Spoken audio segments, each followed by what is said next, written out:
अरे अभि, काय मॉलकडे बघतोयस तू?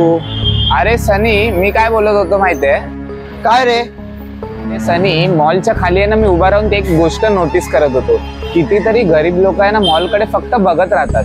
त्यांच्याकडे लहान लहान पोरं असतात पण आतमध्ये जात नाही, कारण त्यांना असं वाटतं आतमध्ये खूप जास्त महाग गोष्टी असतील. पण आपल्याला माहितीये की आतमध्ये 60 रुपयाला बर्गर भेटतो. आता आपल्या आई वडिलांनी पण असंच करून पैसे वाचवले आणि आपल्याला मोठं केलं. तुला काय वाटतं? हा रे, घरच्यांना घेऊन मॉल मध्ये जायला पाहिजे. तुला वाटत असेल की मी मॉलचं प्रमोशन करतो, असं काय नाहीये. मी लहानपणापासून बघतो की कितीतरी मिडल क्लास लोक मॉलमध्ये जात नाही, पण आता त्या लोकांनी आपल्या मुलांना शिकवलेलं आहे. आपण शिकलो, आपल्याकडे पैसे आले.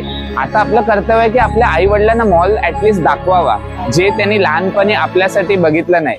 आणि आपण काय करतो, मित्रांना घेऊन जातो, गर्लफ्रेंड्सला घेऊन जातो, खर्च करतो, पण पॅरेंट्सला घेऊन नाही जात आहे. आणि मला एकच काळजी वाटते की हळूहळू आहे ना, त्यांचं आयुष्य कमी होत चाललंय. बरोबर बोललास अभि, आपली जबाबदारी आहे त्यांना घेऊन यायची. मग उद्यापासून आपण आई वडिलांना सगळ्या ठिकाणी फिरवायचं, जिथे लहानपणी आपल्यामुळे त्यांना जाता आलं नाही. काय बोलतोस?